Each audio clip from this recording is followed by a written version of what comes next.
الحمد للہ رب العالمین والصلاة والسلام علی رسول الکریم اما بعد.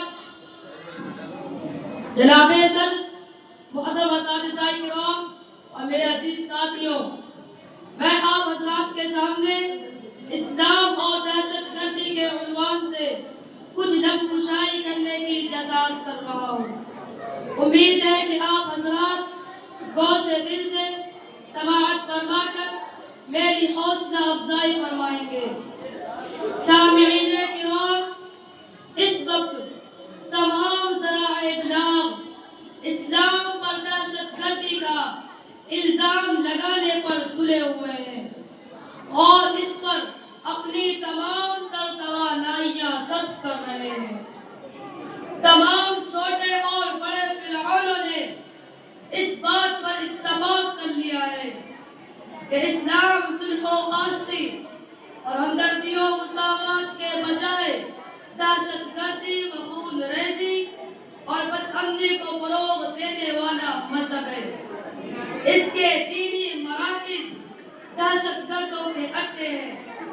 لیکن میں آپ کے سامنے یہ واضح کروں گا کہ اسلام کی سچائی پر دہشت گردی کا الزام لگانا ایسا ہی ہے جیسا کہ سورج کی تابانی پر تاریکی کا الزام دینا. قرآن و حدیث کے تمام دخائل اس پر بین دلیل ہے. آپ قرآن کریم کا مطالعہ کریں تو جگہ جگہ قرآن دہشت گردی کی مخالفت واضح انداز میں کرتا دکھائی دے گا.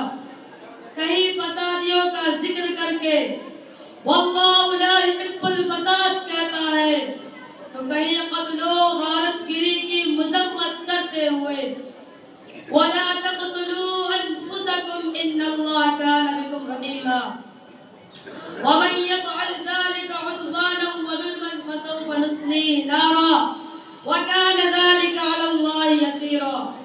کہہ کر قتل و خون ریزی کو ناجائز قرار دیتا ہے. اسی طرح حدیث پاک کے اندر بھی بے شمار جگہوں پر دہشت گردی کی صریح مخالفت اور امن و سلامتی کے قیام کا پیام موجود ہے. ارشاد نبوی ہے المسلم من سلم المسلمون من لسان و ید. اس سے آگے بڑھ کر اگر فتح مکہ کے واقعہ کو سامنے رکھے تو اور بھی حقیقت روشن ہو جائے گی. فتح مکہ کے موقع پر مسلمانوں کو اپنے دشمنوں یعنی کفار مکہ سے بدلہ لینے کا سنہرا موقع تھا. پورا جزیرۃ العرب مسلمانوں کے تابع داری کرنے پر مجبور ہو چکا تھا.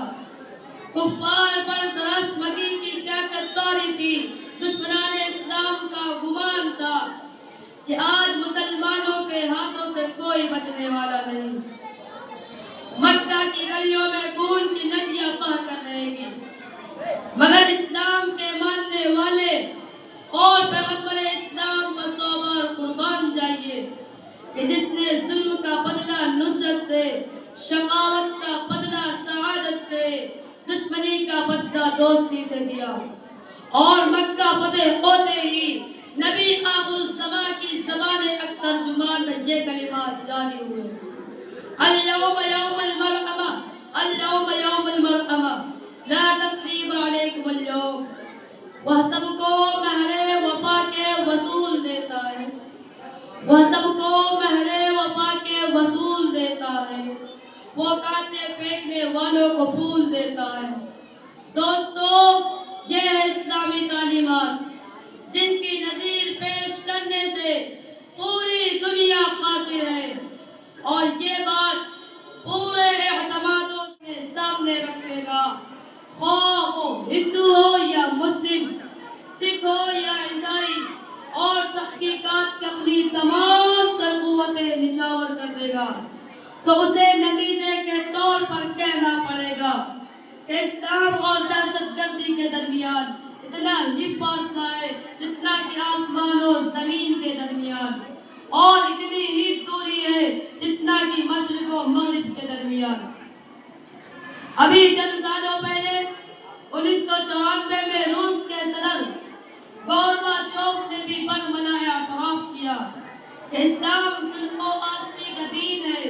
اس پر دہشت گردی کا الزام لگانا سراسر انصاف کے خلاف ہے.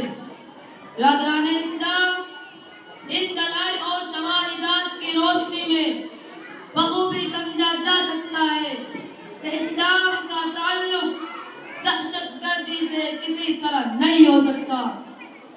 اب آپ غور کریں کہ جب اسلام اور اہل اسلام دہشت گردی سے کوسوں دور ہے تو پھر آخر کون لوگ دہشت گرد ہیں؟ اس سوال کا جواب بلا جھجک دیا جائے گا. دہشت گرد وہ ہے جس نے میرٹھ، مراد آباد، ملیالہ اور بھاگلپور میں انسانیت کشی کا ننگا ناچ ناچا، جس نے گجرات کے مسلمانوں کے خون کی ندیاں بہائی. دہشت گرد وہ ہے جس نے عراق میں معصوم بچوں کو بارودوں سے جلایا، جس نے عفت و عصمت کی مورت ماں بہن اور بیٹیوں کی عزت کی تار تار کیا. دہشت گرد وہ ہے جس نے لاکھوں بے گناہ انسانوں کو موت کے گھاٹ اتارا. دہشت گرد وہ ہے جس کے خونی پنجوں سے پوری انسانیت پر لرزہ اتاری ہے. دہشت گرد وہ ہے جس نے افغانستان میں خونی سیلاب برپا کیا، جس نے فلسطینی مسلمانوں کو آگ و خون کے دریا میں ڈبو دیا، جس کے وحشیانہ داستان سے تاریخ کے اوراق سیاہ ہے. دہشت گرد وہ ہے جس کو اسلام، مسلمان اور تعلیمات اسلامی میں دہشت گردی نظر آئے. نہ میں تحریک چھوڑوں گا، نہ میں قرآن چھوڑوں گا. نہ میں تحریک چھوڑوں گا، نہ میں قرآن چھوڑوں گا. نہ اس مٹی کو چھوڑوں گا، نہ یہ پہچان چھوڑوں گا. نہ اس مٹی کو چھوڑوں گا، نہ یہ پہچان چھوڑوں گا. تجھے کرنی ہے جتنی کوششیں کر لے مٹانے کی، تجھے کرنی ہے جتنی کوششیں کر لے مٹانے کی. نہ میں اسلام چھوڑوں گا، نہ ہندوستان چھوڑوں گا. وما علینا الا البلاغ.